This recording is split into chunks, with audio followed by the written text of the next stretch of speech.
Part 2 দ্রব্যতা ও ion শনাক্তকরণ।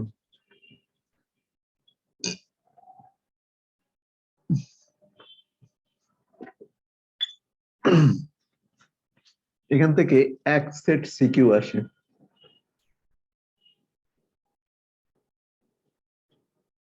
মানে গ ঘ সহ এক সেট সিকিউ আসবে। দেখো আমরা কন্টেন্ট আগে লিখে দিই, কি কি জিনিস আমাদের পড়তে হবে।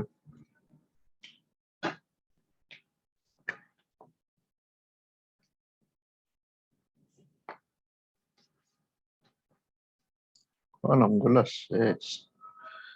1 নম্বরে লেখো দ্রব্যতা কি। যদি আমরা দ্রবণ থেকে আসবো তাহলে দ্রবণটা আগে লিখলে মনে হয় ভালো হয়। দেখো সম্পৃক্ত দ্রবণ কাকে বলে।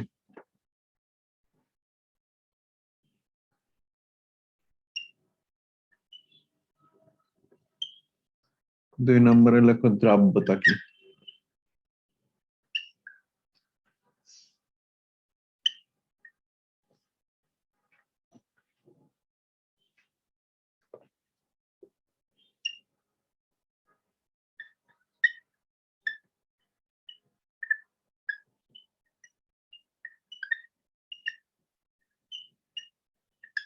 তাপমাত্রার উপর দ্রব্যতার প্রভাব।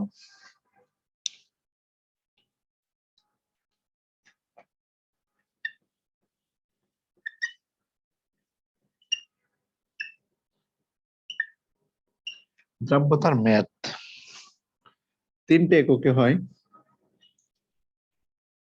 গ্রাম পার লিটার, গ্রাম পার 100 গ্রাম এককে, গ্রাম পার লিটার এককে, মোল পার লিটার একক। এই 3টে এককে দ্রব্যতার ম্যাথ হয়। আমরা 3টে এককেই ম্যাথ করব। 2টা সূত্র দিয়ে করা যায়, যখন পড়াবো তখন বুঝতে পারবা। 3টে একটু লিখে নাও, আমরা উপরে থেকে লিখলে মনে হয় ভালো হবে। 4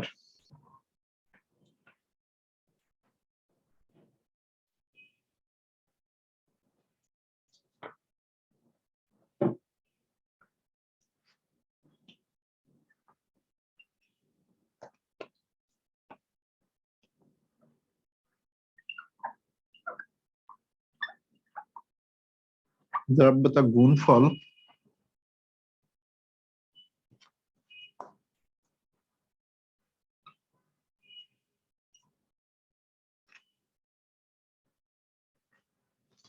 এটাকে লেখা হলো কেএসপি।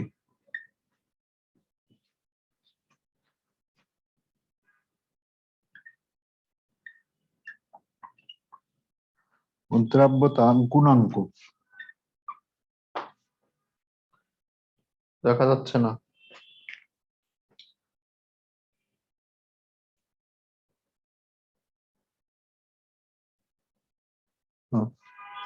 দ্রব্যতা গুণফল বা আয়নিক গুণফল।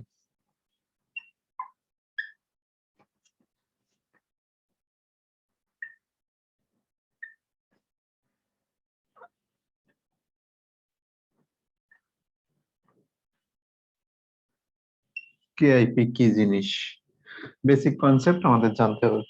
দ্রব্যতা গুণফল ও আয়নিক গুণফল কেআইপি কি। উপর থেকে মুছে দিই।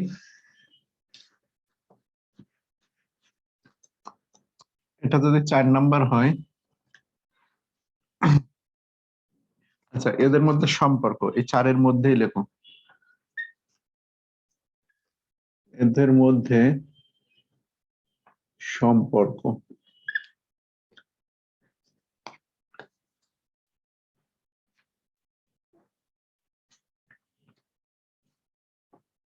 এক নম্বর এদের মধ্যে সম্পর্ক। 2 নম্বরে লেখাও কোন আয়নিক যৌগের জন্য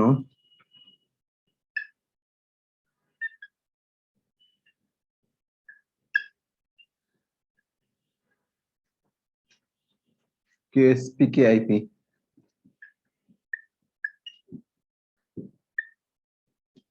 কেএসপি ও কেআইপি লেখা এই 4-এর মধ্যে এটা।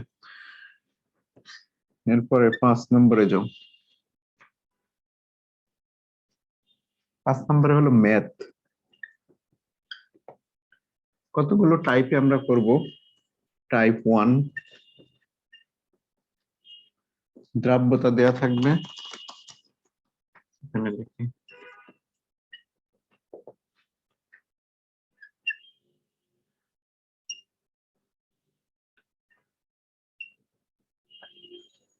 দ্রাব্যতা দেয়া থাকবে, কেএসপি বের করো।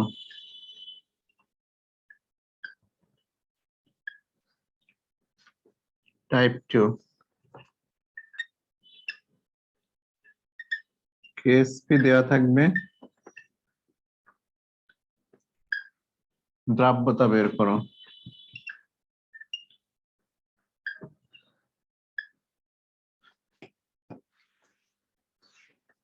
টাইপ 4 টাইপ 3 না,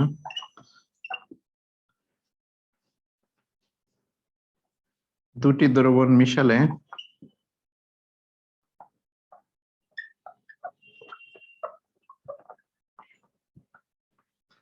পদক্ষেপ পড়বে কিনা।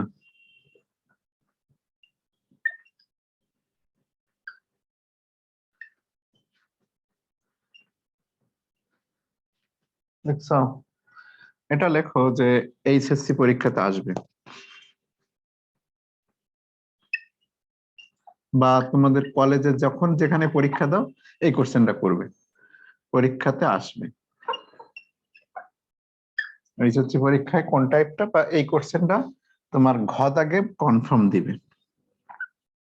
আর দ্রাব্যতা দেয়া থাকবে, কেএসপি বের করো, এগুলো হলো গ দাগ, এগুলো হলো গ দাগ। আর বলতে পারো যে আগের গুলা তাহলে কি, আগের গুলো না বুঝলে এখানে আসতে পারবো না, বুঝতে পারছো? আগে যে আমরা লিখছি ওইগুলো যদি না বোঝা যায় তো এখানে আসা যাবে না। তো এই হলো কোশ্চেন, মেনলি এখান থেকেই হবে, ম্যাথ কোশ্চেন হয় এখান থেকে, দুইটা কোশ্চেন হয়, দুইটাই ম্যাথ। তাহলে এটা গ, এটা গ, এটা হলো ঘ। আর এই ঘটা আসার সম্ভাবনা খুব বেশি। And এই দুইটা থেকে যদি যে কোনো একটা বাদ যায় তাহলে সেক্ষেত্রে আমরা টাইপ 4-এ যাব। টাইপ 4 লিখি, টাইপ 4টা ওপরে লিখি।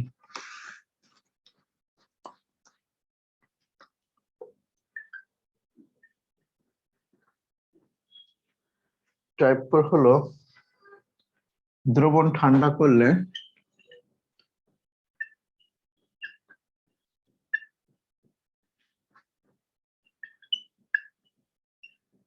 কতটুকু অধক্ষেপ পড়বে।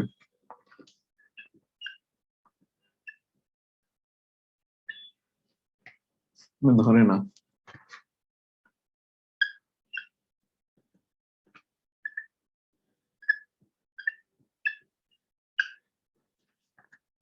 এটাও তোমার রেয়ার কেসে গদাগের কোশ্চেন আসে না তেমন, কিন্তু এমসিকিউ কিংবা অন্যটাতে আমাদের শিখতে হবে। টাইপ 5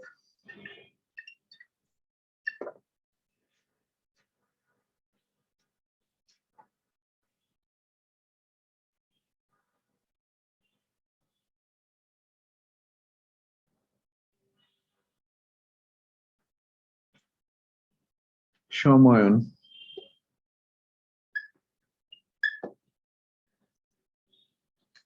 সময়ন কি, এটা হলো কদাগের কোশ্চেন। আর খদাগে, এটা কদাগ, যদি এই জিনিসটা আলাদা করে লিখলে ভালো হতো। খদাগ সময়নের প্রভাবে দ্রাব্যতা হ্রাস পায় কেন।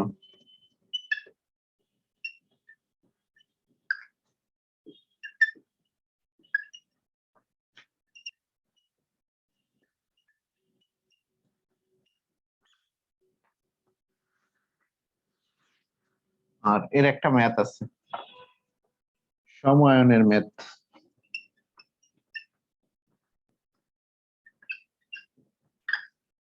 টাইপ 4 এটা ম্যাথ, আর এই যে টাইপ 5 এর ম্যাথ বলতে কিন্তু এটা, ঠিক আছে, এটা কদাগ খদাগ, এটা গ অথবা ঘ দাগে আসে, এটা ঘ দাগে আসে, সময়নের ম্যাথ, ঠিক আছে। তো এই হলো আমাদের টোটাল দ্রাব্যতা, বুঝতে পারছো? দ্রাব্যতা এই শেষ। আর যদি বলো আয়ন শনাক্তকরণ, তো আয়ন শনাক্তকরণ টপিকটা এখানে লিখে রাখো, আমরা পরবর্তীতে আয়ন শনাক্তকরণ শিখতে পারবো। এরপরে আয়ন শনাক্তকরণও কিন্তু তোমাদের গ ঘ দাগে আসবে। আয়ন শনাক্তকরণ, আয়ন শনাক্তকরণও ঘ দাগে আসে। আয়ন শনাক্তকরণ দুইটা হয়, একটা হলো ক্ষারীয় আয়ন, ফুল সিলেবাসে আর শর্ট সিলেবাসে আছে, মানে শর্ট সিলেবাসে তোমাদের মিসিং আছে। সিলেবাসটা দেখে যেগুলো শর্ট সিলেবাস সেই কয়টা আমরা ভালো করে শিখবো, বাকিগুলা এটা আলাদা করে। ঠিক আছে, তা অম্লীয় আয়ন আর ক্ষারীয় আয়ন 4টা করে দেওয়া আছে তোমাদের, তো এই 4টা আমরা পরবর্তীতে যখন শিখবো তখন বলে দিব।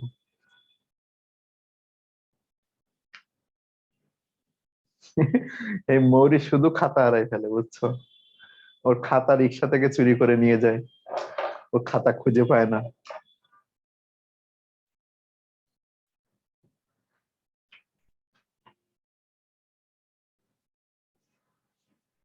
লেখা শেষ?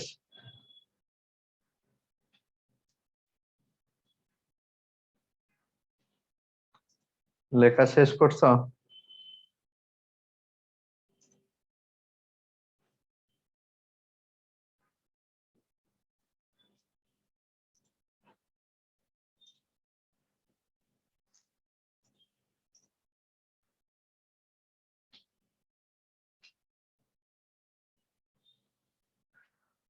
ওকে, তাহলে আমরা এখন শুরু করতে পারি।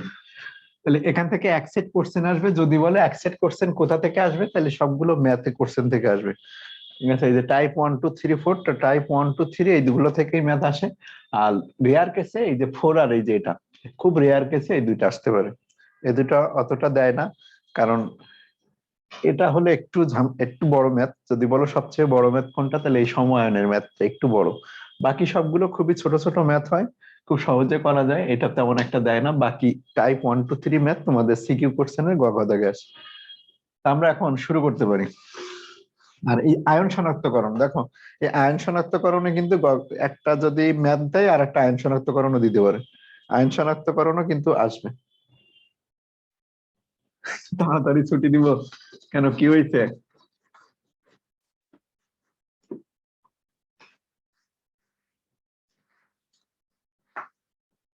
তো প্রথমে আসি আমরা দ্রবণ কি জিনিস। একাধিক পদার্থের একটা সমসত্ব মিশ্রণ যার সংযুক্তি একটি নির্দিষ্ট সীমা পর্যন্ত পরিবর্তন করা যায়। একাধিক, এই সংজ্ঞা পরীক্ষাতে আসবে না, দ্রাব্যতার সংজ্ঞা আসে। একাধিক পদার্থের একটা সমসত্ব মিশ্রণ যার সংযুক্তি,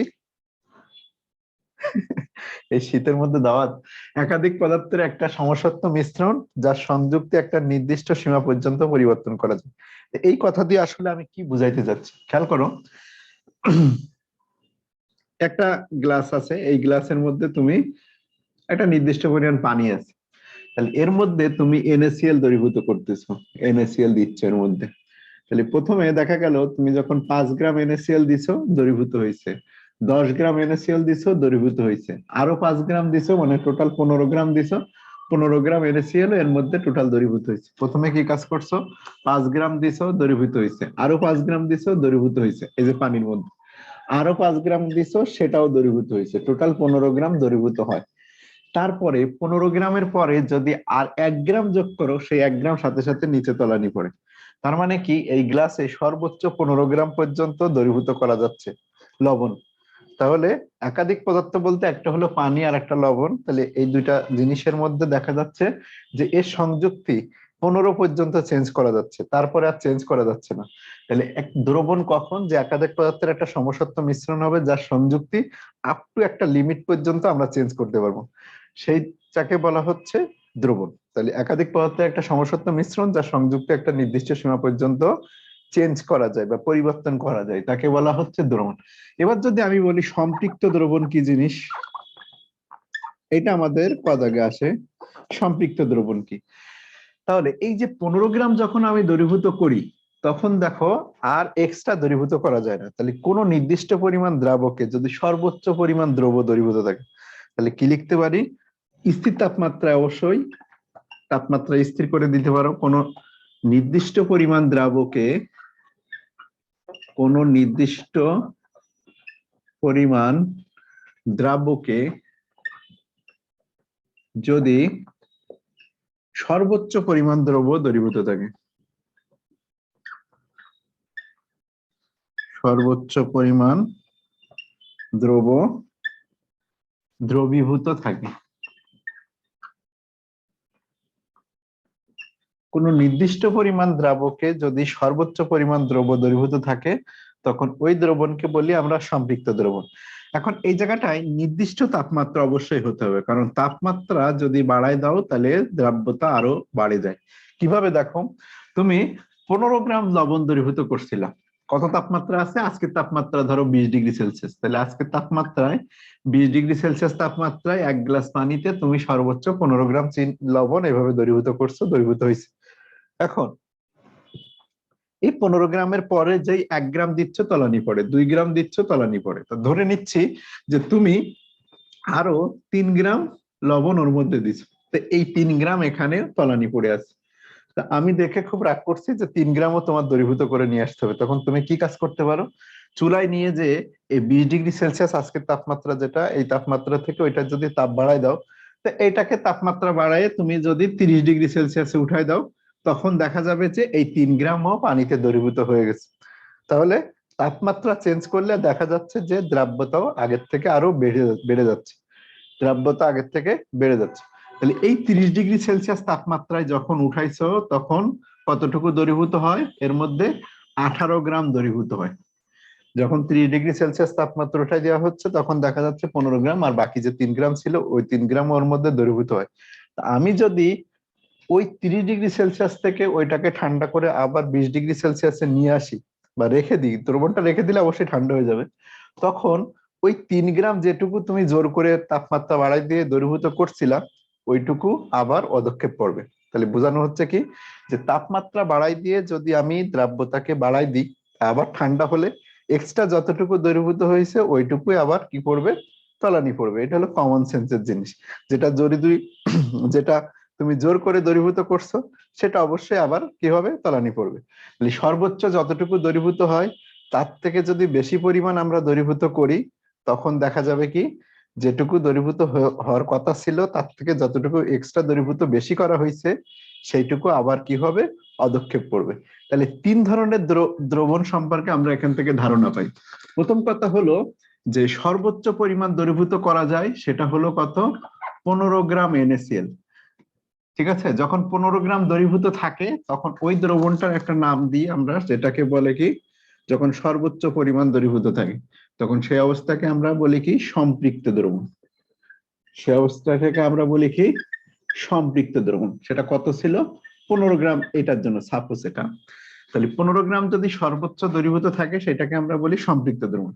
এই সম্পৃক্ত অবস্থা থেকে যদি কম পরিমাণ দ্রবীভূত করি, তাহলে এখানে 15 গ্রামের নিচে যদি দ্রবীভূত করি তাহলে সেই যে দ্রবণ সেটাকে আমরা বলি অসম্পৃক্ত দ্রবণ। সেটাকে আমরা কি বলবো? অসম্পৃক্ত দ্রবণ। যে 15 গ্রাম দিলে 15 গ্রাম দিলে সর্বোচ্চ পরিমাণ দ্রবীভূত হয়। না না, 15 নির্দিষ্ট না, একটা সাপোজ উদাহরণ দিয়ে দিয়ে বোঝাচ্ছি। একটা একটা পদার্থের জন্য এক এক রকম হবে। তাহলে 15 গ্রামের নিচে যদি দ্রবীভূত থাকে বিশেষ করে এখানে, তাহলে এটাকে আমরা বলবো অসম্পৃক্ত দ্রবণ। আর যেটা আমি জোর করে দ্রবীভূত করছিলাম তাপমাত্রা বাড়াই দিয়ে 20 থেকে 30-এ নিয়ে গেছিলাম, তখন আরো 3 গ্রাম দ্রবীভূত হচ্ছিল, ওই অবস্থাটাকে আমরা বলবো অতিরিক্ত দ্রবণ। এই অতিরিক্ত দ্রবণকে যদি আমরা ঠান্ডা করি তবে সে আবার কোথায় চলে আসবে? আবার সম্পৃক্ত অবস্থায় চলে আসবে। তাহলে 3 ধরনের দ্রবণ সম্পর্কে আমি ধারণা পাইছি। ঠিক আছে, কয় ধরনের দ্রবণ? 3 ধরনের দ্রবণ সম্পর্কে আমি ধারণা পাই। এটা গল্প করে বলা যেতে পারে। ধরো একটা ছেলে একটা মেয়েকে দেখতে আসছে, ঠিক আছে? কাকে দেখতে আসছে? তাহলে জরিনাকে দেখতে আসছে। জরিনা দেখতে অনেক সুন্দর, জরিনাকে দেখতে আসছে। তা জরিনাকে যে দেখতে আসছে সেই ছেলে খুবই খ্যাত, ঠিক আছে? এই জরিনাকে দেখতে আসছে, জরিনাকে দেখতে এসে ছেলে এসে চিনি খাইতে চাইছে, মানে চিনি শরবত খাইতে চাইছে। তাকে চিনি শরবত দেওয়া হয়েছে। চিনি শরবত খেয়ে বলে কি, আমার চিনি মিষ্টি লাগে না। তো এই সেই চিনিটা তৈরি করে নিয়ে আসা হয়েছিল। যে চিনিটা প্রথম তৈরি করে নিয়ে আসছিল, ধরো 1 গ্লাস পানিতে জরিনা 10 গ্রাম, জরিনা কি করছে, 10 গ্রাম চিনি দ্রবীভূত করে নিয়ে আসছে, ছেলেকে খাইতে দিচ্ছে। শীতের দিন দেখতে গেছে। জরিনা প্রথম কি কাজ করছে, 10 গ্রাম 1 গ্লাস পানিতে 10 গ্রাম চিনি দিয়ে ওইটাকে দ্রবণটা কার সামনে হাজির করছে? ছেলেকে দিছে। ছেলে এক ঢোক খেয়ে বলে কি, এই চিনি মিষ্টি হয় নাই, মানে এই শরবত মিষ্টি হয় নাই। তখন জরিনা আবার ভেতরে গেল। ভেতরে যে আবার চিনি দ্রবীভূত করা শুরু করছে। দেখা গেল যে জরিনা সর্বোচ্চ 15 গ্রাম চিনি ওর মধ্যে দ্রবীভূত করতে পারছে। তাহলে প্রথমে 10 গ্রাম করতে করছে, বলে মিষ্টি লাগে নাই, এই জন্য সর্বোচ্চ পরিমাণ সে কতটুকু দ্রবীভূত করছে, 15 গ্রাম দ্রবীভূত করছে। 15 গ্রাম দ্রবীভূত করে ছেলের কাছে দিচ্ছে, ছেলে বলে কি তাও আমার কাছে মিষ্টি লাগে না, মানে ছেলে একটু বেশি চিনি খায়। তখন যে জরিনা ইয়ে করে বলতেছে, ডিফেন্ড করে বলতেছে কি, যে আমি সম্পৃক্ত দ্রবণ তৈরি করে নিয়ে আসছি, এর থেকে আর মিষ্টি করা সম্ভব না, এর থেকে মিষ্টি করা তখনই সম্ভব যদি আপনি গরম জিনিস খাইতে চান। ছেলে বলছে ঠিক আছে, গরম জিনিস খাবো, তাও আমার একটু মিষ্টি লাগবে। তখন জরিনা বলছে ঠিক আছে, এই সম্পৃক্ত দ্রবণ থেকে আমাকে অবশ্যই বেশি পরিমাণ চিনি দ্রবীভূত করতে হবে। তো ও নিয়ে যে এবার চুলাতে দিয়ে দিচ্ছে, চুলায় দিয়ে ওর মধ্যে তাপমাত্রা ওই দিন ছিল 20 ডিগ্রি সেলসিয়াস, এবার সে তাপমাত্রা বাড়াই দিয়ে 35 ডিগ্রি সেলসিয়াস উঠাইছে। তাপমাত্রা বাড়াই দিয়ে কততে উঠাই দিল, 35 বা 40, ধরো ধরো 35 ডিগ্রি সেলসিয়াস উঠাইছে। আগে ছিল 20 ডিগ্রি সেলসিয়াস, যখন সম্পৃক্ত অবস্থা তখন ছিল 20 ডিগ্রি সেলসিয়াস তাপমাত্রা। তো এখন 15 ডিগ্রি সেলসিয়াস তাপমাত্রা যখন বাড়াই দিছে, তখন দেখা গেল যে আরো 5 গ্রাম দ্রবীভূত হয়। কত গ্রাম দ্রবীভূত হয়? আরো 5 গ্রাম, টোটাল 20 গ্রাম দ্রবীভূত হয়েছে। নিয়ে এখন ছেলের কাছে দিছে, ছেলে ওইটা খেয়ে বলে যে ভাগ এখন মিষ্টি হয়েছে। ঠিক আছে, মিষ্টি হয়েছে বলে সে এক ঢোক রেখে এবার জরিনার দিকে তাকাইছে।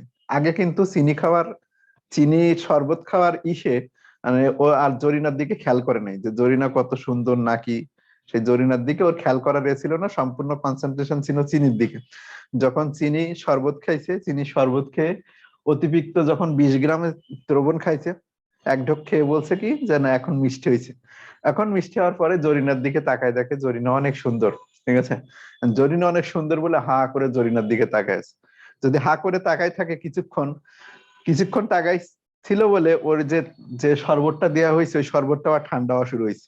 ঠিক আছে, অর্থাৎ 35 থেকে আবার 20 ডিগ্রি সেলসিয়াস তাপমাত্রায় ড্রপ হয়েছে, মানে 35 থেকে তাপমাত্রা কমতে কমতে, যেহেতু চিনি খাচ্ছে না রেখে দিচ্ছে শীতের দিন, তাহলে 35 থেকে আবার তাপমাত্রা কোথায় নেমে গেছে, 20 ডিগ্রিতে নেমে গেছে। তাহলে এক্সট্রা ওই যে 5 গ্রাম জরিনা দ্রবীভূত করছে, ওই 5 গ্রাম এখানে আবার তলানি পড়বে। কিছুক্ষণ তাকাই থাকার পরে ছেলের আবার হুঁশ ফিরছে যে না আমার অবশ্যই আবার চিনির শরবত খাওয়া উচিত। তখন চিনির শরবতে আবার মুখ দিয়ে বলে কি এই চিনি আবার মিষ্টি লাগে না। ঠিক আছে, এই চিনি আবার মিষ্টি লাগে না।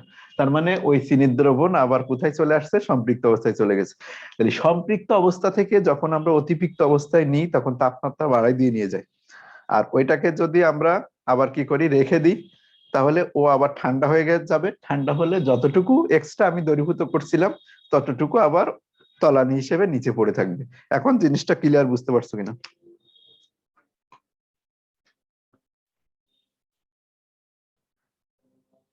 না না, মৌরি টেম্পারেচার না বাড়াইলে অবশ্যই বাড়বে না। সর্বোচ্চ পরিমাণ একটা চিনি দ্রবীভূত করা যাবে, টেম্পারেচার না বাড়াইলে তুমি আর এক্সট্রা দ্রবীভূত করতেই পারবে না। বুঝতে পারছো, সর্বোচ্চ পরিমাণ যেটা বাড়ানো যাবে সেটা হলো সম্পৃক্ত পর্যন্ত। সম্পৃক্ত অবস্থা থেকে তোমার যদি নিয়ে যাইতে হয় তো সেটা অবশ্যই তাপমাত্রা বাড়াই দিয়ে তাকে নিয়ে যাইতে হবে। তাহলে এখানে আমরা একটা জিনিস মোটামুটি কনফার্ম হয়ে গেলাম যে তাপমাত্রার সাথে দ্রাব্যতার একটা সম্পর্ক আছে। তো এই জিনিস আমরা একটু পরে আরো একটু দেখব।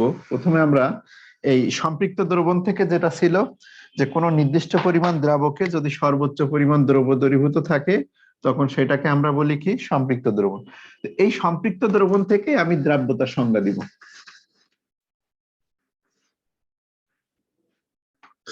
এটা ছিল কি, কোন নির্দিষ্ট পরিমাণ দ্রাবকে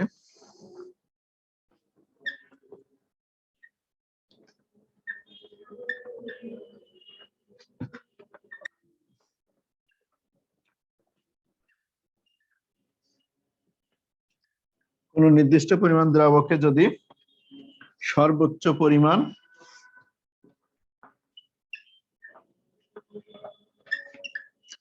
দ্রব্য দ্রবীভূত থাকে তখন ওই দ্রবণকে আমরা বলি কি, সম্পৃক্ত দ্রবণ। তো এই সম্পৃক্ত দ্রবণ থেকে এখন আমরা যে সংজ্ঞাটা দিব সেটা হলো দ্রাব্যতা।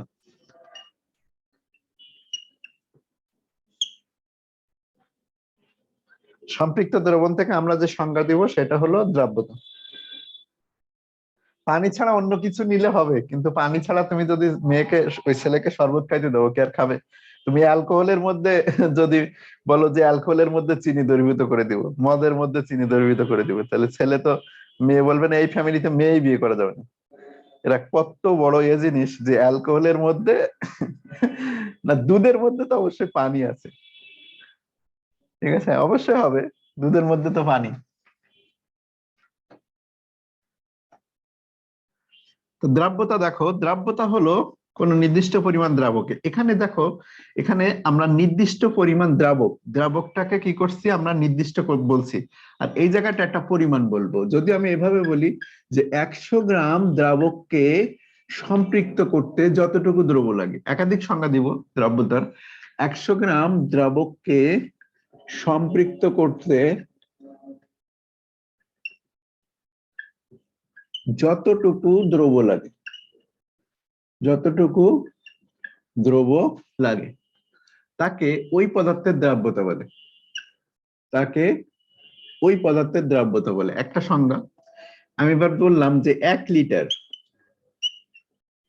1 লিটার দ্রাবককে সম্পৃক্ত করতে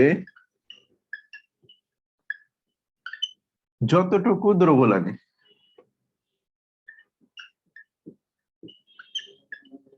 যতটুকু দ্রব্য লাগে তাকে ওই পদার্থের দ্রাব্যতা বলে। এবার 3 নম্বর সংজ্ঞা এসে আমি বললাম 1 লিটার দ্রাবককে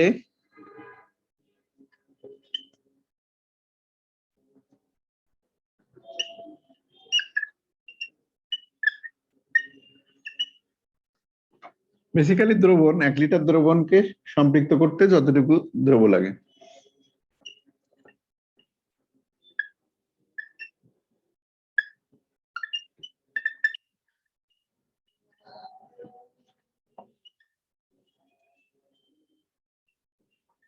তাকে ওই পদার্থের দ্রাব্যতা বলে।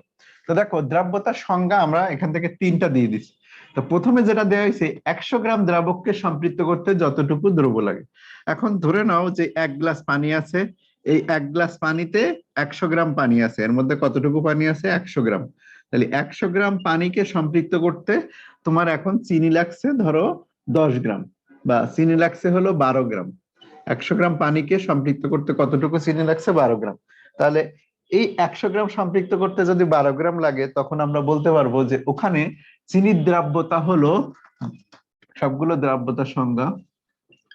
তাহলে প্রথমে আমরা বলতে পারবো যেটা গ্রাম পার 100 গ্রাম, গ্রাম পার 100 গ্রাম।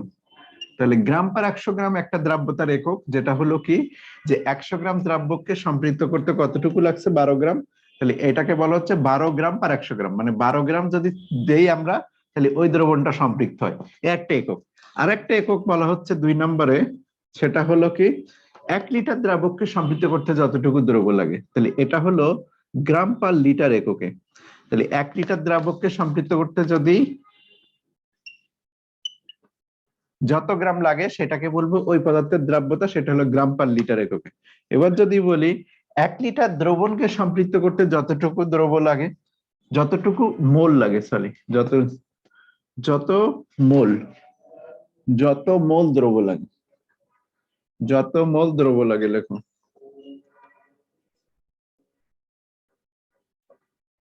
তাহলে এটাকে আমরা বলবো মোল পার লিটার এককে। তাহলে 3টে একক পাইলাম আমরা, একটা হলো 100 গ্রাম দ্রাবককে সমৃদ্ধ করতে যতটুকু দ্রব্য লাগে সেটা হলো গ্রাম পার 100 গ্রাম এককে দ্রাব্যতা তার। যদি 1 লিটার দ্রবণকে সম্পৃক্ত করতে যত গ্রাম লাগে সেটা হলো তার গ্রাম পার লিটার এককে দ্রাব্যতা। আর আরেকটা হলো 1 লিটার দ্রবণকে সম্পৃক্ত করতে যত মোল লাগে তত মোল পার লিটার হলো তার দ্রাব্যতা। ঠিক আছে, এখানে দ্রবণ হয় বিশেষ করে মোল পার লিটারটা দ্রবণের জন্য হিসাব করা হয়। তুমি ইচ্ছা করলে দ্রাবক লিখতে পারো, কিন্তু দ্রাবক না লিখে আসলে মোল পার লিটারটাকে হলো দ্রবণের জন্য, এই জন্য এভাবে লিখছি। আমরা প্রথমে 1 নম্বরটা নিয়ে কাজ করি, এখান থেকে সূত্র তৈরি করব। 1 নম্বরটা নিয়ে কাজ করি, বাকি দুইটা একটু মুছে দিই এখন। দেখো আমি যদি বলি যে এটা এর থেকে, এটা থেকে কি সূত্র তৈরি করতে গেলে আমি যদি লিখি এভাবে যে এক্স গ্রাম দ্রাবককে সম্পৃক্ত করতে যদি এম গ্রাম দ্রব্য লাগে,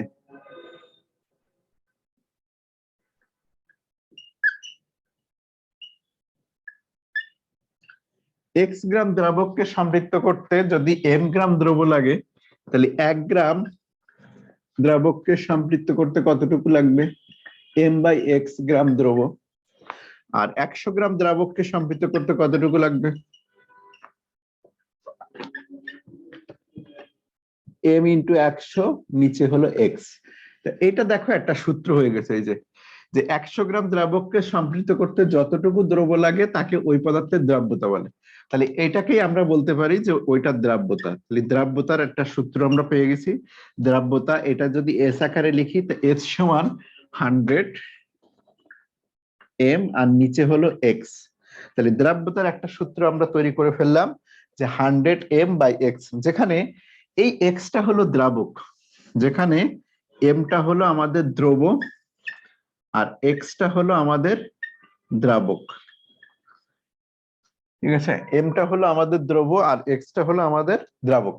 এইটুকু এখন মুছে দিতে পারি যে এক্স গ্রাম দ্রাবককে সমৃদ্ধ করতে এম গ্রাম, একের জন্য কত, 100-র জন্য কত। তো আমাদের সংজ্ঞা বলতেছে 100 গ্রাম দ্রাবককে সমৃদ্ধ করতে যতটুকু দ্রব লাগে তাকে ওই পদার্থের দ্রাব্যতা বলা যাবে। তাহলে 100 m/x এটা হলো আমাদের একটা সূত্র। তাহলে সূত্রটা এখন লিখে ফেলি উপরে। তাহলে দ্রাব্যতা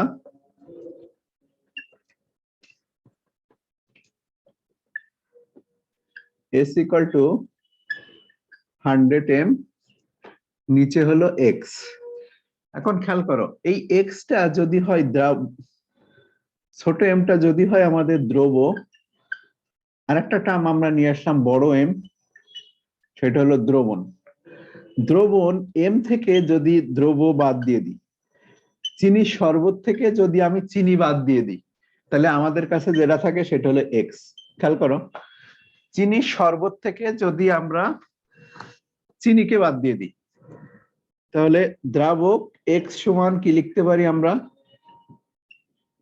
বড় এম মাইনাস ছোট এম। এটা কিভাবে লিখলাম? যে চিনি শরবত থেকে যদি চিনিকে বাদ দিয়ে দাও তাহলে পানি থাকবে। তো এই দ্রাবক এক্স তো এটা, তাহলে এক্স থেকে আমরা কি করতে পারি? দ্রবণ থেকে দ্রবটাকে বাদ দিয়ে দিতে পারি। চিনি শরবত থেকে যদি চিনি বাদ দিয়ে দিই, আমাদের কাছে কি থাকবে? পানি থাকবে। তাহলে দ্রাবক এক্স সমান এটা। তাহলে দ্রাব্যতার আরো একটা সূত্র আমরা এখানে লিখতে পারি, সেটা হলো 100 m আর নিচে বড় এম মাইনাস ছোট এম। এটা হলো আমাদের গ্রাম/100 গ্রাম এককে দ্রাব্যতার ভ্যালু। ঠিক আছে, এখানে যেটা আসছে সেই এককটা কি হবে? গ্রাম/100 গ্রাম এককে দ্রাব্যতা। এবার দেখো, আমরা যদি বলি যে চিনির দ্রাব্যতা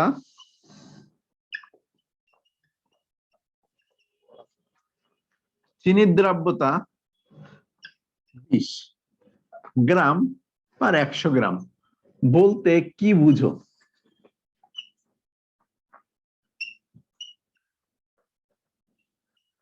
এটা দিয়ে আমি আসলে কি বুঝি? তাহলে এটা দিয়ে বুঝি যে 100 গ্রাম চিনিকে 100 গ্রাম দ্রাবককে সম্পৃক্ত করতে, জেরিন তুমি যদি চিনির শরবত থেকে চিনিকে বাদ দিয়ে দাও তো কি থাকবে? চিনির শরবত থেকে চিনিটাকে যদি বের করে দাও তাহলে পড়ে থাকবে কি সেটা বলো। সেটা লিখছি। চিন্তা করো যে চিনির শরবতটা পানি, পানি মানে দ্রাবক, তো এটাই লিখছি। চিনির শরবত থেকে যদি চিনিকে বাদ দিয়ে দাও তাহলে পানি। ঠিক আছে, দ্রবণ থেকে দ্রব যদি বাদ দেওয়া হয় তাহলে দ্রাবক থাকে। ঠিক আছে, এখন দেখো চিনির দ্রাব্যতা 20 গ্রাম/100 গ্রাম বলতে কি বোঝায়? এরকম কোশ্চেন খদাগে যদি আসে, তাহলে এটাকে দিয়ে তুমি কি বলতে পারো? যে 100 গ্রাম দ্রাবককে সম্পৃক্ত করতে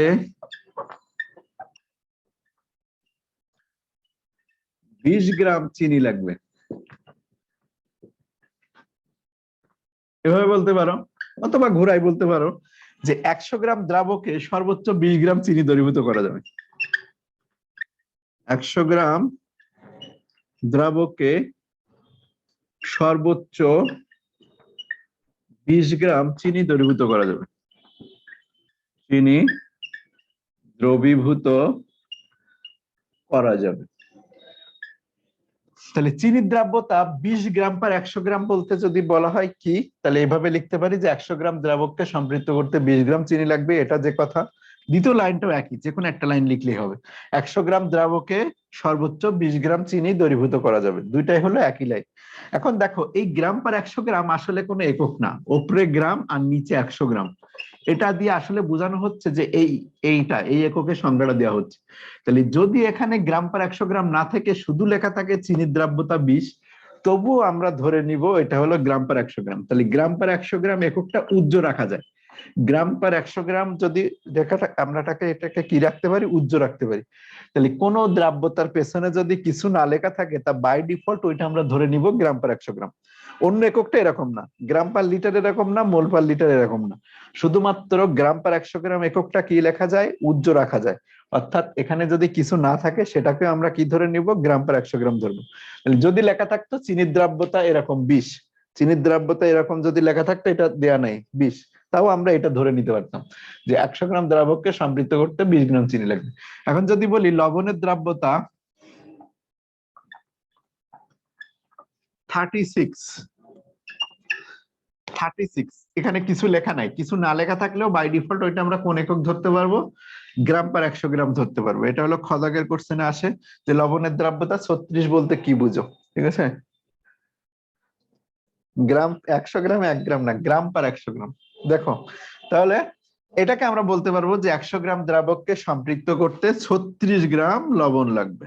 36 গ্রাম কি লাগবে, লবণ লাগবে। অথবা আবার লিখতে পারি যে 100 গ্রাম দ্রাবকে সর্বোচ্চ 36 গ্রাম লবণ দ্রবীভূত করা যাবে, লবণ দ্রবীভূত করা যাবে। এই জিনিস বুঝতে পারছো কিনা? তাহলে যদি কিছু না লেখা থাকে বাই ডিফল্ট ওইটাকে আমরা কোন একক ধরে নিব, গ্রাম পার 100 গ্রাম ধরে নিব। যদি কোনো একক লেখা না থাকে দ্রাব্যতার, তাহলে বাই ডিফল্ট ওই এককটা হলো গ্রাম পার 100 গ্রাম একক। ক্লিয়ার?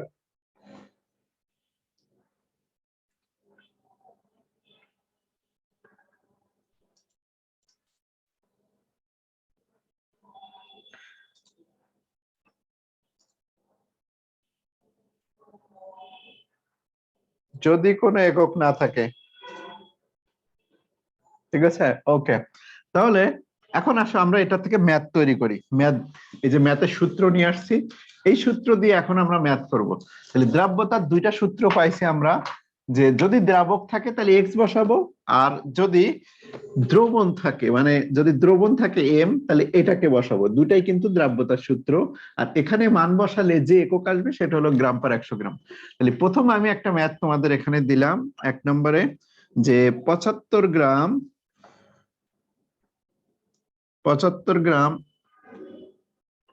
NaCl এর সম্পৃক্ত দ্রবণে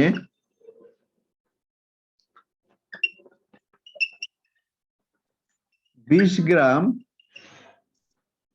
NaCl দ্রবীভূত আছে।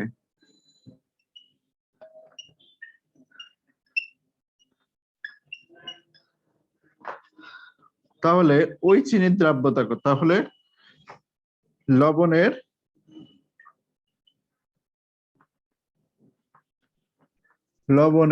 দ্রাব্যতা কত?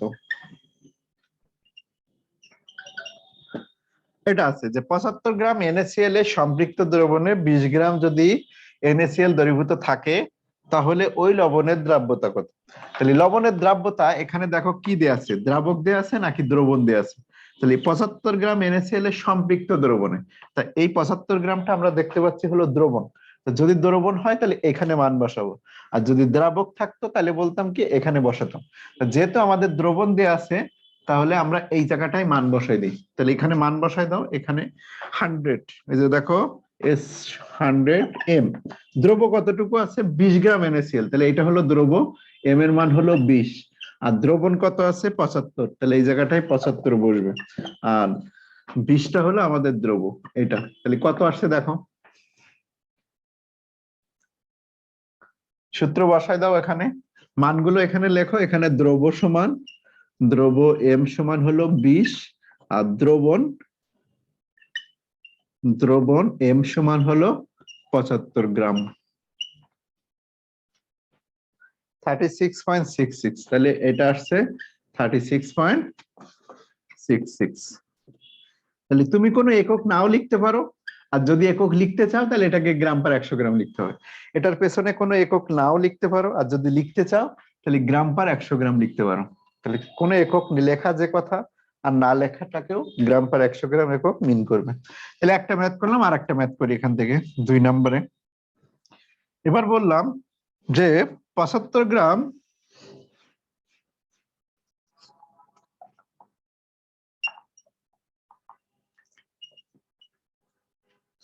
দ্রাবককে সম্পৃক্ত করতে 20 গ্রাম লবণ লাগলে ওই লবণের দ্রাব্যতা কত?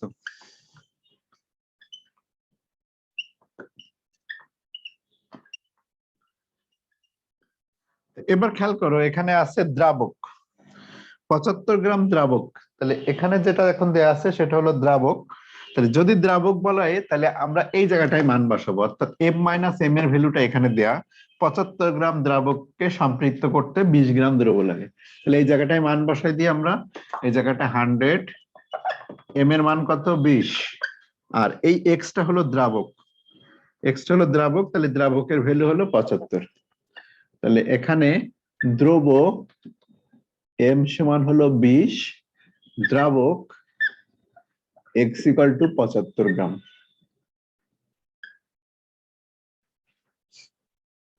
কত আসছে? 26.67। তাহলে যেটা আসছে 26.67 গ্রাম। ঠিক আছে, ওকে। লাস্ট আর একটা ম্যাথ করে আমরা এই টাইপ শেষ করব।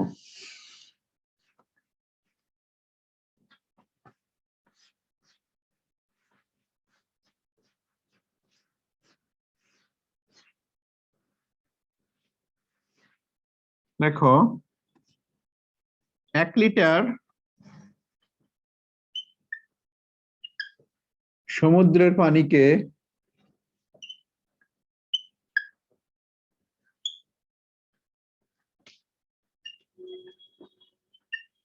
বাষ্পীভূত করে 1 লিটার সমুদ্রের পানিকে বাষ্পীভূত করে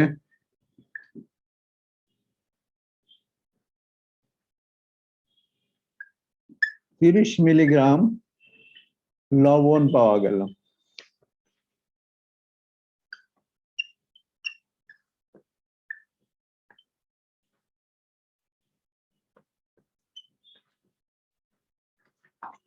সমুদ্রের পানিতে লবণের দ্রাব্যতা কত? সমুদ্রের পানির আপেক্ষিক গুরুত্ব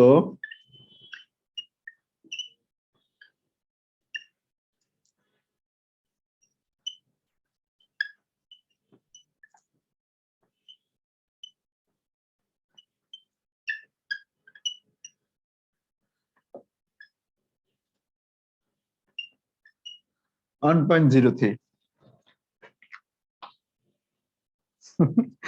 এরপর ছুটি দিয়ে দিব, কিছুই তো হয়নি। দেখো, 1 লিটার সমুদ্রের পানিকে বাষ্পীভূত করছি আমি। বাষ্পীভূত করলে দেখা যাবে যে 30 মিলিগ্রাম লবণ পাওয়া গেছে। আমি 1 লিটার সমুদ্রের পানি নিয়ে আসছি, সমুদ্রের পানি নিয়ে এসে বাষ্পীভূত করলাম, বাষ্পীভূত করে দেখলাম যে 30 মিলিগ্রাম ওর মধ্যে লবণ আছে। তাহলে ওই সমুদ্রের পানিতে লবণের দ্রাব্যতাটা কত? কিন্তু সমুদ্রের পানির আবার আপেক্ষিক গুরুত্ব দেওয়া আছে 1.03। এই আপেক্ষিক গুরুত্বর আসলে মানে কি? তোমরা বাসায় অনেকে মধু খাও, তো মধু কেমন দেখছো? মধু আর পানি একটা 1 লিটারের বোতলে, এটা হলো 1 লিটারের একটা বোতল, 1 লিটারের একটা পট। এই 1 লিটার পটে তুমি 1 লিটার যদি এখানে মধু ঢুকাও তাহলে এই মধুটার ওজন কত হবে? আবার আরেকটা বোতলে যদি একই বোতল, একই পট, একই রকম আয়তনের 1 লিটার, তাহলে এটার মধ্যে যদি তুমি পানি প্রবেশ করো, বিশুদ্ধ পানি 1 লিটার, এটার মধ্যে যদি পানি ঢুকো, তাহলে যেটাই তুমি 1 লিটার পানি প্রবেশ করাইছো সেটার ওজন কিন্তু 1 কেজি হবে। 1 লিটারের পট, এটাও 1 লিটার, এটাও 1 লিটারের পট। তাহলে 1 লিটার পটের মধ্যে যদি 1 লিটার পানি ঢুকাও, সেই পানির ওজন কতটুকু দেখাবে? 1 কেজি দেখাবে ওজন করলে। আর 1 লিটার বোতলের পাত্রে বা 1 লিটার পাত্রে যদি মধু ঢুকাও, তা সেই মধুটার ওজন কত হতে পারে বলতো? 1 লিটার হবে, ওই 1 কেজি হবে না 1 কেজির বেশি হবে?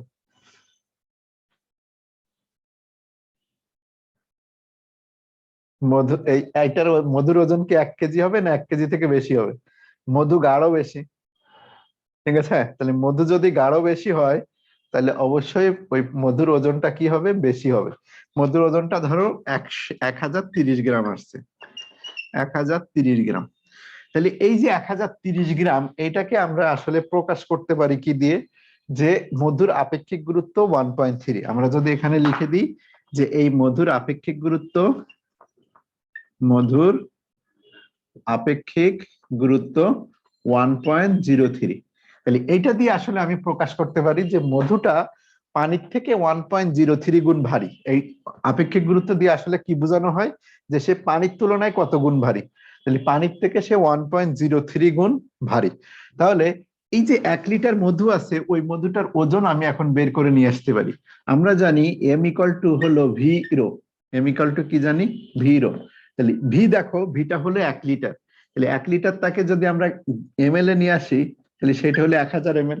আর মধুর আপেক্ষিক গুরুত্ব হলো 1.03 গ্রাম পার এমএল। তাহলে এটাকে আমরা কি দিতে পারি? 1.03 দিয়ে গুণ দিতে পারি। তাহলে এইটা কত আসে? 1030 গ্রাম আছে। 1030 গ্রাম আছে। তাহলে পানির থেকে যে কত গুণ ভারী সেই জিনিসটাকে আমরা আসলে প্রকাশ করি ঘনত্ব দিয়ে অথবা আপেক্ষিক গুরুত্ব দিয়ে। আপেক্ষিক গুরুত্ব বোঝানো হয় যে পানির থেকে সে আরো ভারী। কত গুণ ভারী? 1.03। তাহলে ওই আপেক্ষিক গুরুত্বের সাহায্যে আমরা কোনো কিছুর ওজন নিয়ে আসতে পারি। তাহলে ওই দেখো, ওই মধুর ওজনটা আমরা নিয়ে আসছি যে 1 লিটার যদি মধু হয় তাহলে ওই মধুর গ্রামে কত ওজন হবে? 1030 গ্রাম হবে। এটা বুঝতে পারছো কিনা? এটা বুঝতে পারছো? আর পানির আপেক্ষিক গুরুত্ব হলো 1। পানির আপেক্ষিক গুরুত্ব 1, এই জন্য 1 লিটার পানির ওজন সবসময় কত দেখাবে? 1 লিটার পানির ওজন সবসময় 1000 গ্রামই দেখাবে। পানির আপেক্ষিক গুরুত্ব হলো 1। ঠিক আছে?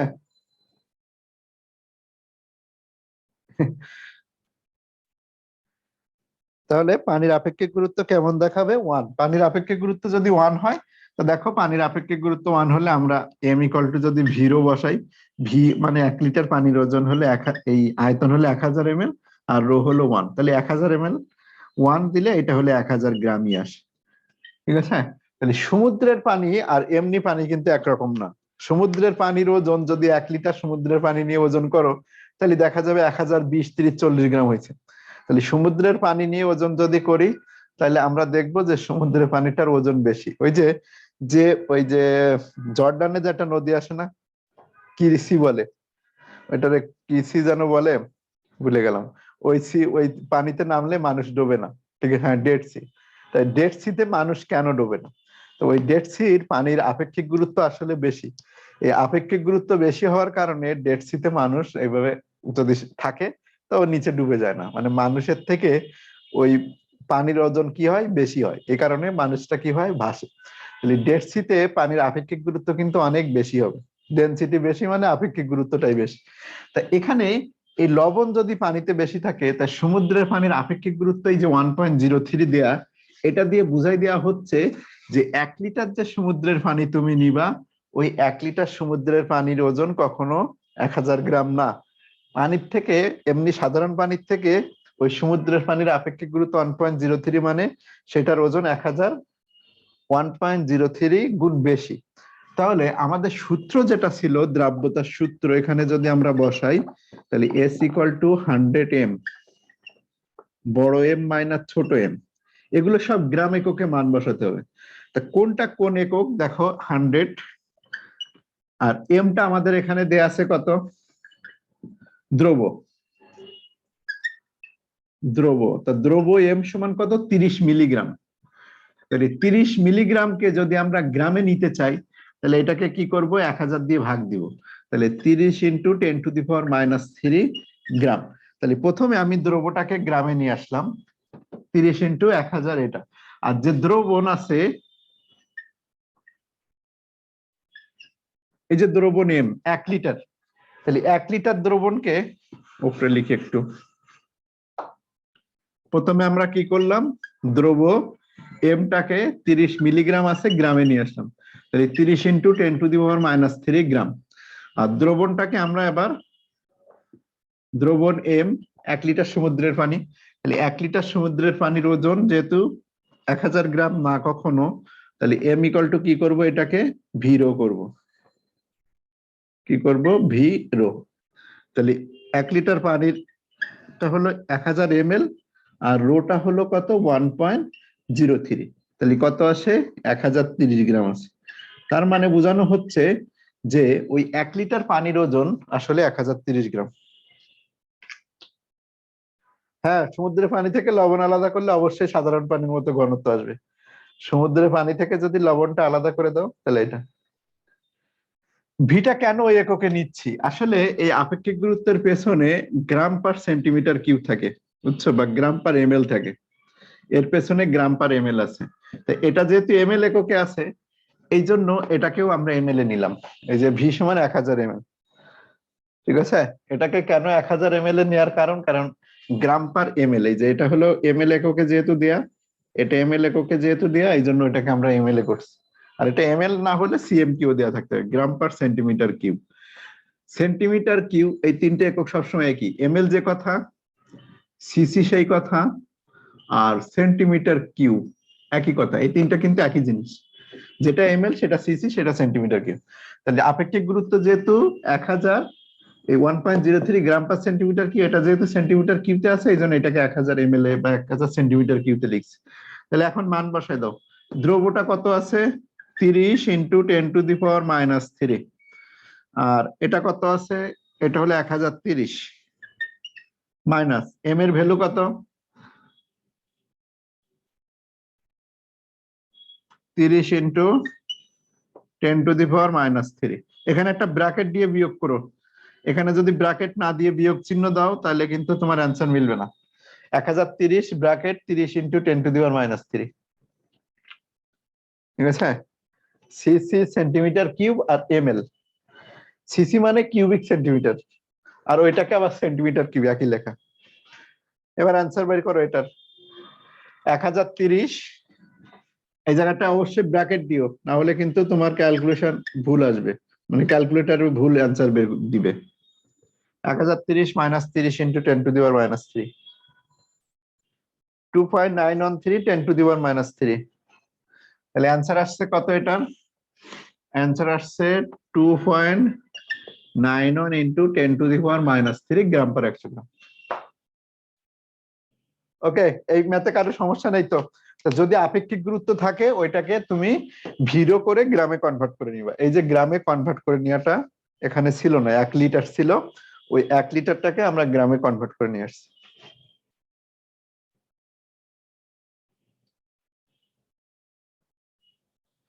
ইউনিট তো বাই ডিফল্ট কি, এটা গ্রাম পার 100 গ্রাম অথবা কোনো ইউনিট নাই। বারবার বললাম কি যে তুমি ইচ্ছা করলে গ্রাম পার 100 গ্রাম লিখতে পারো, না ইচ্ছা করলে কি কিছুই লেখা লাগবে না। এতে ইউনিট সবসময় কি বললাম যে প্রথম এককটা। তাহলে দ্রাব্যতার প্রথম ইউনিট নিয়ে আমরা ম্যাথ করে ফেলছি। দেখো, দ্রাব্যতার 3টা এককে হয়। দ্রাব্যতা কয়টা এককে বের করছিলাম, গ্রাম পার 100 গ্রাম। তো যখন গ্রাম পার 100 গ্রাম, তার জন্য সূত্রটা এটা, S equal to 100 M, M minus M. এটা হলো আমার প্রথম ইউনিটের দ্রাব্যটার যে 3টা ইউনিট, তার প্রথম ইউনিটটা সূত্র হলো এটা। এবার আমরা 2 নম্বর সূত্রে যাব দ্রাব্যতা বের করার। যদি দ্রাব্যতাকে আমার এখন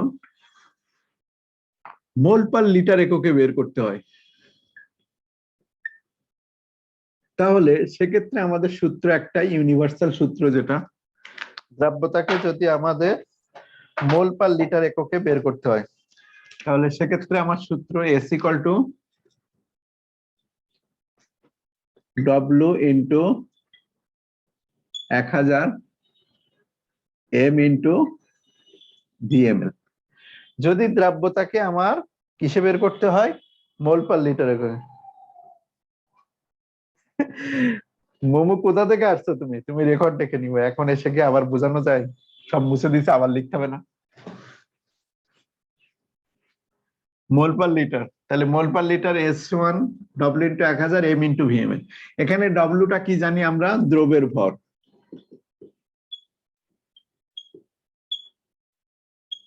আর এমটা কি জিনিস? আণবিক ভর।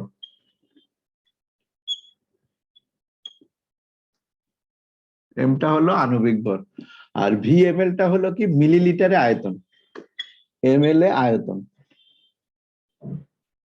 এই এককগুলোতে যদি আমরা মান বসাই এখানে, তাহলে যে ইউনিটটা আসবে সেটা হলো মোল পার লিটার। ঠিক আছে?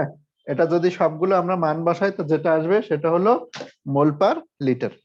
এবার এই মোল পার লিটার থেকে যদি আমি গ্রাম পার লিটার 3 নম্বর ইউনিটে যাইতে চাই, আমাদের আর একটা ইউনিট কি? সেটা হলো গ্রাম পার লিটার। তাহলে মোল পার লিটার থেকে এইটাতে যদি আসতে পারি তা গ্রাম পার লিটারে আমরা যাইতে পারবো। খেয়াল করো, এটা আছে আমাদের মোল পার লিটার। এখান থেকে আমি যাব হলো গ্রাম পার লিটারে, তাই তো? মোল সমান আমরা কি জানি? মোল এন সমান আমরা জানি হলো ডব্লিউ ভাগ এম। তাহলে এই মোল থেকে যদি আমি গ্রামে যাইতে চাই, এই যে ডব্লিউ তে, তাহলে ডব্লিউ সমান কি? N into M. তাহলে এটা হলো গ্রাম, এটা হলো আণবিক ভর। তাহলে এই মোল থেকে যদি আমি গ্রামে যাইতে চাই, যেমন এরকম একটা যদি দেই যে 0.4 মোল NaOH, এটাকে যদি আমরা কি করি? গ্রাম পার লিটারে নিতে চাই, ওই গ্রামে যাইতে চাই, তাহলে এটাকে আমরা কি করব? আণবিক ভর দিয়ে গুণ দিব। কারণ আমাদের দেখাচ্ছে কি এন সমান কি জিনিস? এন সমান হলো ডব্লিউ ভাগ হলো এম। তাহলে এন সমান যদি ডব্লিউ বাই এম হয়, তাহলে ডব্লিউ সমান কি? N into M. তাহলে এটাকে যদি আমরা গ্রামে নিতে চাই, তাহলে মোলটাকে আমরা কি করব? আণবিক ভর দিয়ে গুণ দিব, এই যে এম দিয়ে গুণ দিব। তাহলে NaOH এর আণবিক ভর কত? 40। তাহলে 40 যদি গুণ দেই, 4 4 16, 160, একটার আগে দশমিক, তাহলে 16 গ্রাম। ঠিক আছে?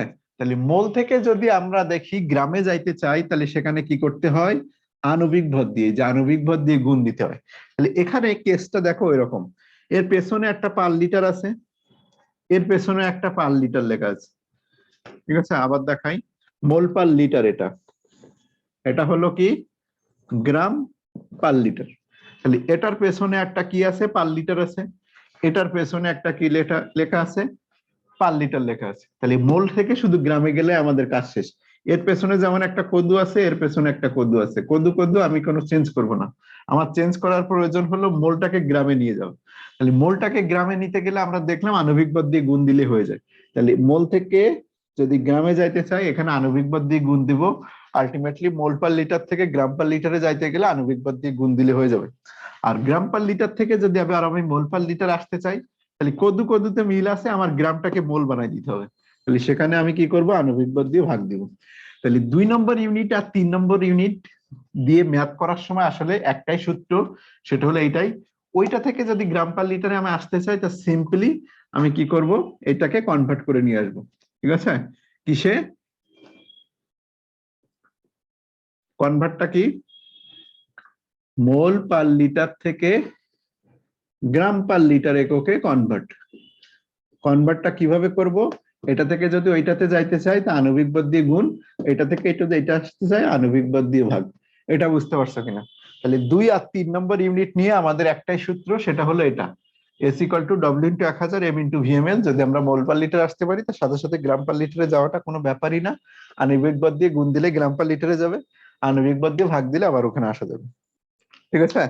তাহলে সব মুছে দিলাম। 2 আর 3 নম্বর ইউনিট নিয়ে আমাদের কোনো ঝামেলা হবে না। তাহলে এখন একটা এই ইউনিটের ম্যাথ করি একটা।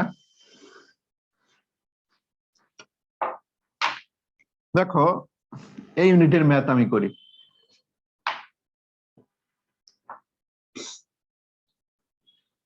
পঞ্চাশ গ্রাম সম্পৃক্ত দ্রবণে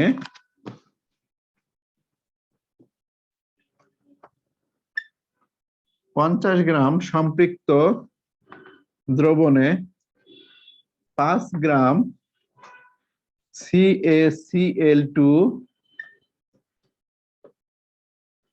দ্রবীভূত থাকলে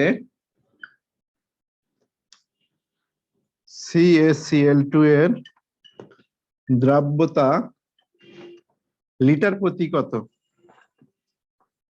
লিটার প্রতি কত, লিটার প্রতি কত বলতে আসলে বোঝানো হয়েছে, কিন্তু এই ইউনিটে আমার মান বের করতে বলছে। 50 গ্রাম সম্পৃক্ত দ্রবণে যদি 5 গ্রাম ক্যালসিয়াম ক্লোরাইড দ্রবীভূত থাকে, তবে ক্যালসিয়াম ক্লোরাইডের দ্রাব্যতা লিটার প্রতি কত। এটা জাহাঙ্গীরনগর ইউনিভার্সিটি 19 সালে দিছিল। এটা লিটার প্রতি কত হবে। তো দেখি আমরা যেটা প্রথমে আমাদের কাজ কি, মোল পার লিটার বের করে নেওয়া। মোল পার লিটার একক থেকে আমরা গ্রাম পার লিটার এককে আসবো। তাহলে এখানে মান বসাই, S equal to W into 1000 M into V ML. ডব্লিউটা কত দেয়া আছে দেখো, 5 গ্রাম দেয়া আছে, বসাও 5, এটা হলো 1000। আচ্ছা, আণবিক ভর কত ক্যালসিয়াম ক্লোরাইডের, ক্যালসিয়ামের ভর হলো 40 আর ক্লোরিন 35.5 ইন্টু 2, তাহলে 71, তাহলে কত আসে 111 আসে। তাহলে এই জায়গাটায় বসবে 111। আর আয়তনটা কত দেয়া আছে ভিএমএল, 50 গ্রাম সম্পৃক্ত দ্রবণে, তাহলে এটাও 50। ঠিক আছে, তাহলে এখন দেখো কত আসে, সেটা হলো মোল পার লিটার। যেটা আসবে সেটা হলো তোমার কি মোল পার লিটারে আসবে। ঠিক আছে, তাহলে যে কত আসছে সেটা মোল পার লিটার, বলো কত আসছে।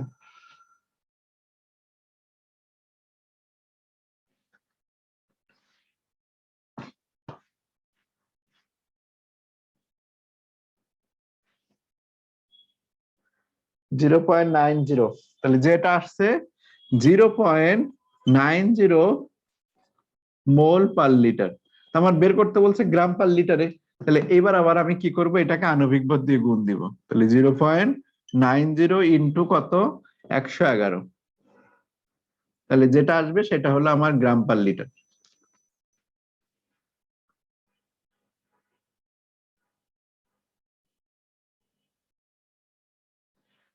এখানে দেখো, এখানে যেহেতু এমএল এর, আমি আসতেছি তোমার কথায় জেরিন, যে কেন এমএল এর জায়গায় 50 গ্রাম বসাই দিলাম। কত আসছে 100, তাহলে অ্যান্সারটা কত 100 গ্রাম পার লিটার। তোমার অ্যান্সার হলো এখানে কত 100 গ্রাম পার লিটার। এখন দেখো এই ম্যাথ করার জন্য কিন্তু ক্যালকুলেটর দেয় নাই, এই ম্যাথ করার জন্য তারা এক্সট্রা কোনো ক্যালকুলেটর প্রোভাইড করে নাই। তো এক ক্যালকুলেটর যদি না থাকে তাহলে এই ম্যাথ আমি গ্রাম পার লিটারে কিভাবে নিয়ে আসতে পারি। কথা হলো এখানে যদি মান বসাই, দেখো এই সূত্রে যদি মান বসাই, তো এই জায়গায় মানটা আমার কি মোল পার লিটার। তাহলে পরের বারে আমি আবার কি করতে পারি, এই 5 ইন্টু 1000 আর এই জায়গাটায় যে 111 ইন্টু 50 আমি ওইভাবে রেখে দিলাম। তাহলে এই মোল পার লিটারকে এবার আমি গ্রাম পার লিটারে দেওয়ার জন্য এখানে আর একটা আণবিক ভর আমি গুণ দিতে পারি। এখানে আর একটা আণবিক ভর আমি যদি গুণ দিয়ে রাখি, তাহলে এইটাই তো আমার গ্রাম পার লিটার হয়ে যায়। তাহলে এই আণবিক ভরের মান যদি এখন আমি বসাই দিই, এই আণবিক ভরের মান যদি এখন আমি বসাই দিই, তাহলে দেখো আমার আর ক্যালকুলেটর লাগে না। এই যে 111 ইন্টু 50, এই জায়গাটা আবার একটা 111 হয়, তাহলে এই 111 111 কেটে যাবে। এবার দেখো ক্যালকুলেটর ছাড়াই তুমি ম্যাথ করতে পারবে, বুঝতে পারছো। তাহলে 3 নাম্বার ইউনিটের আসলে যদি আমরা বলি যে 3 নাম্বার ইউনিট আমরা যদি সূত্র আসলেই বসাইতে চাই, বসানো যায়। যদি গ্রাম পার লিটার এককে তুমি মান চাও, তাহলে প্রথমে আগে আছে আমরা S equal to W into 1000 M into V ML, এই পর্যন্ত করলাম। এই পর্যন্ত হলো আমাদের কি মোল পার লিটার। তাহলে এর পরের লাইনে আমরা যদি আবার একটা, এখানে একটা এম ভিএমএল ইন্টু আর একটা এম দিই, তাহলে এটা গ্রাম পার লিটার হয়ে যায়। সেক্ষেত্রে এই এম আর এই এম কেটে যায়। তো এইটা আলাদাভাবে মনে রাখাটা আসলে ঝামেলা, ঠিক আছে, যে এই এম আর এখানে আর একটা এম দিয়ে যে গ্রাম পার লিটার, এটা আসলে আরে গুণের হিসাবটা বোঝে না এরা, বাংলা কথা যাই বোঝে না। এই মোল পার লিটার থেকে তো গ্রাম পার লিটারে বানাইছি, তাহলে কি করছে, আণবিক ভর দিয়ে গুণ দিলাম। তাহলে এখানে একটা 111 ছিল, ওখানে একটা 111 ছিল, 111 এখানে একটা 111 ছিল, তাহলে এটা কেটে যায় না। এর না বুঝার কি আছে, আর না বুঝলে তুমি ক্যালকুলেটর চাপো। খান সাহেব, তুমি যদি না বোঝো তাহলে তুমি ক্যালকুলেটর চেপে ম্যাথ করবা, আর যারা বুঝতে পারছে তারা করবা। এই জায়গাটাই ছিল 5 আর এখানে ছিল 50, তো ওগুলোর মধ্যে কোনো ঝামেলা নাই। এখানে 111 111 যদি দাও, এই যে মোল পার লিটার থেকে আমি গ্রাম পার লিটারে বানাইছি, তাহলে মোল পার লিটার থেকে গ্রাম পার লিটারে বানাইতে গেলে এক্সট্রা একটা এম দিয়ে গুণ দিতে হয়। তাহলে এখানে একটা এম ছিল, এখানে একটা এম ছিল, এটা কেটে যাচ্ছে। আর যে খান সাহেব বোঝে নাই, খান সাহেব আগে কি করবে, এখানে সেই কাজ করবে না, সেখানে সরাসরি মান বসাবে 5 ইন্টু 1000, এই যে 50 ইন্টু হলো কত ছিল 111 ছিল, 111 ইন্টু হলো 50, সেইটাকে মোল পার লিটারে নিয়ে আসবে, পরে যে আবার একটা গ্রাম পার লিটার গুণ দিবে, আর একটা আণবিক ভর গুণ দিবে। এই হলো খান সাহেবের কাজ, তুমি এই কাজ করবে। আণবিক ভর আবার কেন গুণ দিব, এই খান সাহেবের মাথায় বাড়ি দাও। খান সাহেবের জন্য এটা, তোমার জন্য দরকার নাই, তুমি এটাই করো, 0.90 করো। তুমি এখানে মান বসাও, মোল পার লিটার আসছে, এবার আবার গ্রাম পার লিটারে নিয়ে আসো, এই মোল পার লিটার থেকে আবার গ্রাম পার লিটারে নিয়ে আসো। তোমার দরকার নেই, তোমার জন্য দরকার নেই, যারা না বুঝতে পারবে তাদের জন্য করার দরকার নেই। আচ্ছা দেখো, তাহলে মোল পার লিটারের থেকে আমরা যদি গ্রাম পার লিটারে আসতে চাই, তাহলে সিম্পলি সেখানে আরেকটা আণবিক ভর যদি আমরা গুণ দেই তাহলে হয়ে যাবে। ওকে, তাহলে পরের আরেকটা ম্যাথ দেখো।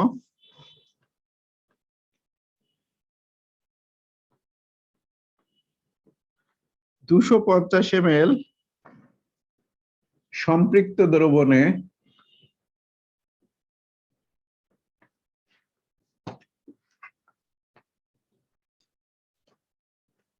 10 গ্রাম NaOH দ্রবীভূত আছে।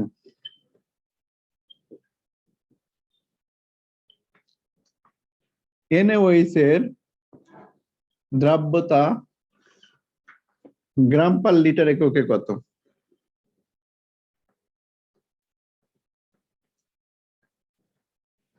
ঠিক আছে,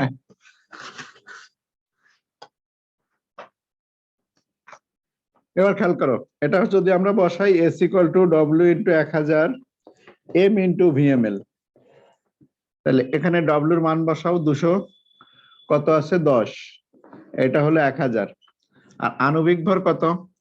আণবিক ভর এটা 40, আর VML টা কত? 250। যেটা আসবে সেই মালটা হলো আমাদের মোল পার লিটার। এটা যেটা আসবে, অ্যান্সারটা যেটা আসবে সেটা লেখো, মোল পার লিটারে আসবে। এই মোল পার লিটার থেকে এবার আবার গ্রাম পার লিটার এককে নাও। ঠিক আছে, এই মোল পার লিটার থেকে আবার গ্রাম পার লিটার নাও। এখানে কত মান আসে, এটা হলো খান সাহেবের জন্য, খান সাহেব বোঝে নাই, খান সাহেবের জন্য এটা। আর যারা বুঝতে পারছো তারা এক্সট্রা কাজ করার দরকার নাই, তুমি W × 1000, এই জায়গাটা M দাও, ইন্টু VML, এটা জানো হলো তোমার কোন একক, এটা হলো মোল পার লিটার একক। এই মোল পার লিটার থেকে একবারে তুমি আণবিক ভর আর একটা গুণ দিয়ে গ্রাম পার লিটার লিখে দিতে পারো। কারণ কি, আগে ছিল এই পর্যন্ত হলো আমাদের মোল পার লিটার, আর ওর সাথে এক্সট্রা একটা M আমি যদি গুণ দিয়ে দিই তাহলে গ্রাম পার লিটার হয়ে যায়। তাহলে একবারে AM কেটে যায়, আমার এখন W কত আছে? W এখন আছে 10, সূত্রের 1000, আণবিক ভর কত, এই আয়তন কত? 250, এটা একবারে গ্রাম পার লিটার। দুই ক্ষেত্রে দেখো একই অ্যান্সার আসবে। ঠিক আছে, উভয় ক্ষেত্রে দেখো একই অ্যান্সার আসবে। 40 আসছে, ওকে 40, তাহলে 40 গ্রাম পার লিটার।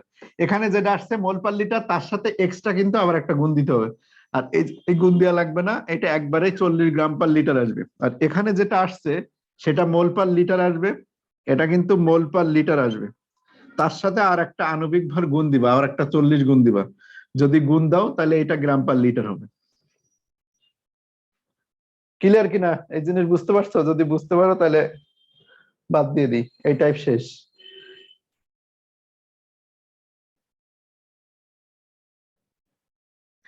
ঠিক আছে, 250 ml সম্পৃক্ত দ্রবণে 10 গ্রাম। এবার খেয়াল করো, এই ম্যাথে যদি এই জায়গাটা এখন আমি বলে দিলাম যে 250 গ্রাম, 250 গ্রাম সম্পৃক্ত দ্রবণে কতটুকু আছে? 10 গ্রাম আছে, দিয়ে এখানে আমি বললাম যে NaOH ওই দ্রবণের, NaOH দ্রবণের আপেক্ষিক গুরুত্ব 1.3, NaOH দ্রবণের আপেক্ষিক গুরুত্ব হলো 1.3 গ্রাম পার সেন্টিমিটার কিউব, অথবা কিছুই না দেওয়া থাকতে পারে, গ্রাম পার সেন্টিমিটার কিউব। তাই যদি হয় তবে NaOH এর দ্রাব্যতা গ্রাম পার লিটার এককে কত? তা আমার সূত্র বলে কি, S = W × 1000 M into VmL। তাহলে এই ডব্লিউ মান দেয়া আছে কত? 10। এই জায়গাটা হলো 1000। আণবিক ভর এমটা হলো কত? 40কে আমি বসালাম আপাতত। আর VmL এটা হলো মিলিলিটার এককে। তা এই জায়গায় তো আমার গ্রাম এককে আছে, আমার এখানে বসাইতে হবে মিলিলিটারে, কিন্তু এখানে দেয়া আছে গ্রামে। তাহলে আমি আয়তনটা ml এককে নিয়ে আসতে পারি কিভাবে? আমরা জানি m = হলো ভি রো। আমার দরকার হলো ভি এর মান, তাহলে ভি সমান কি? m/ρ। তাহলে m এর মানটা এখানে দেয়া আছে 250। এটাকে আপেক্ষিক গুরুত্ব দিয়ে যদি আমরা ভাগ দিয়ে দিই, তাহলে এই যে ml এর মান এসেছে, ml এর যে মান আসছে সেটা এখানে বসো। কত আসে? তাহলে যদি এখানে গ্রাম থাকে, এখানে আমাদের ml এ মান বসাইতে বলে, সূত্র আমাকে বলে দেয় কি ml এ মান বসাও। যদি আপেক্ষিক গুরুত্ব না থাকে আমরা ধরে নিই 250 গ্রাম সমান 250 হবে, কিন্তু যদি আপেক্ষিক গুরুত্ব থাকে অবশ্যই এরকম কনভার্ট করে আমাকে বসাতে হবে। তাহলে 192। তাহলে বোঝা যাচ্ছে যে 250 গ্রাম যে NaOH এর যে দ্রবণ, ওইটার ওজন আসলে কত? 192.307। এটা দিয়ে কি বোঝানো হচ্ছে যে NaOH এর 250 গ্রাম যদি দ্রবণ হয়, ওই 250 গ্রামের ওজন হলো 192, 192 ml। তার মানে মধু যদি কল্পনা করো, এটা মধু 192 ml, মধুর ওজন 250 গ্রাম। 192 ml মধুর ওজন 250 গ্রাম, ঠিক আছে? তাহলে এই জায়গাটা 192.307 যেটা বসাবা। এখন যে মান আসছে সেই মানটা কত? 19 পয়েন্ট কত আসছে? 25। এই 19.25 কিন্তু তোমার মোল পার লিটারে আসছে। এটা কোন এককে আসছে? মোল পার লিটার। আর এটাকে যদি তুমি গ্রাম পার লিটারে নিয়ে যাইতে চাও, তাহলে এটার সাথে আণবিক ভর গুণ দাও, গুণ আণবিক ভর দাও। আণবিক ভর কত? 40 গুণ দাও এর সাথে। তাহলে এখানে এর সাথে যদি একবারে 40 পরের লাইনে দাও, নাই তো আবার পরে মনে থাকবে না, এই জায়গায় গুণ দিই। তাহলে 19.25 এটার সাথে 40 গুণ দাও, তাহলে এটা গ্রাম পার লিটার হয়ে যাবে। কত আসছে দেখো গ্রাম পার লিটারে?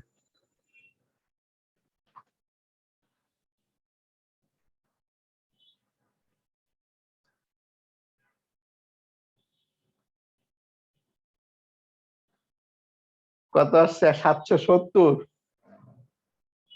51.99। ফাইনাল অ্যান্সার কত বলে? এইটাকে ভাগ দিতে পারতেছ না? 10 × 1000, 40 × 192.307। আচ্ছা তাহলে 52। তাহলে 52 গ্রাম পার লিটার, তাহলে এটা অ্যান্সার।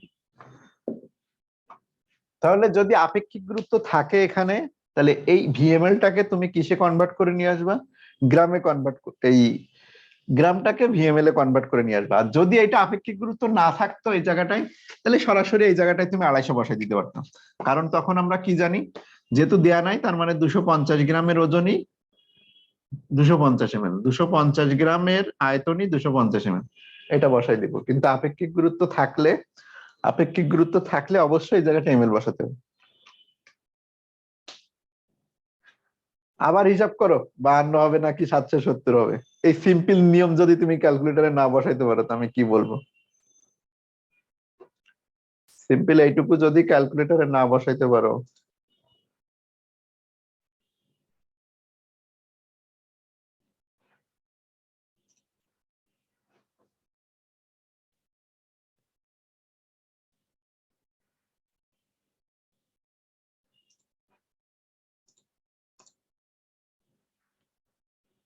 ঠিক আছে, 52 হয়েছে। ওকে, তাহলে আজকে আমরা যেটুকু করলাম সেটুকু হলো দ্রাব্যতার ম্যাথ। দ্রাব্যতা 3 ধরনের এককেরই ম্যাথ করানো শেষ। আমরা নেক্সট ক্লাসে কেএসপি কেআইপি শিখবো। আর তাপমাত্রার সাথে দ্রাব্যতার যে সম্পর্ক, ওইটা নেক্সট ক্লাসে। তাপমাত্রার সাথে দ্রাব্যতার কি ধরনের সম্পর্ক আছে ওইটা আমরা নেক্সট ক্লাসে দিব। আরে 19.25 তো মোল পার লিটারে, তো এই যে 19.25 আসছে, এটা হলো মোল পার লিটার এককে আসছে। তাহলে পরের লাইনে তুমি যদি গ্রাম পার লিটার এককে যাইতে চাও, তাহলে এটার সাথে আবার 40 দিয়ে গুণ দিতে হবে, তাহলে গ্রাম পার লিটারে যাবে। এটার অ্যান্সার আসছে 52 গ্রাম পার লিটার। ঠিক আছে, তাহলে ওইটা 299 হবে কিনা? আমি জানি না কিছু, আমি শুধু এইটুকু জানি, আমার হাতে ক্যালকুলেটর নাই, আমি মান বসাইতে বলছি তোমাদের। ডব্লিউ ইন্টু 1000 এই জায়গায় ছিল এম ইন্টু ভিএমএল, তাহলে ডব্লিউর মান বসাইছি এখানে 5 না 10, এটা 10 ইন্টু 1000, আর এমটা হলো 40, আয়তনটা হলো 192 পয়েন্ট সামথিং ছিল। এইটার মান যেটা আসছে সেটার সাথে 40 গুণ দিবা, এটার সাথে 40 গুণ দিয়ে যেটা আসবে সেটা অ্যান্সার, সেটা হলো গ্রাম পার লিটার। ঠিক আছে, ওইটা যদি 1.3 হয়ে থাকে, এটা 1 যদি 3 হয়ে থাকে, তাহলে তার সাথে 40 গুণ দিয়ে যেটা হবে সেটা অ্যান্সার। ঠিক আছে, এটার সাথে যদি 1.3 আসে, আমি তো আর ক্যালকুলেটর চাপতেছি না এবার। হ্যাঁ, তাহলে এটার সাথে 1.3 দিলে তো 52 আসে, তাহলে তো হয়েছেই, তাহলে ওইটা অ্যান্সার। এটা তাহলে অ্যান্সার না, ওইটা 1.3 ইন্টু 40। আর এটাও ঠিক যে 40-এর সাথে আসলে 19.25 গুণ দিলে এত ছোট মান হবে না, ওইটাই ঠিক আছে, ওইটা ঠিক আছে, ওইটা করো। ঠিক আছে, ওকে, আল্লাহ হাফেজ আজকের মতো। নেক্সট ক্লাসে জয়েন করবা তোমাদের রবিবারে, আজকে বৃহস্পতিবার, রবিবারে তোমাদের ক্লাস হবে।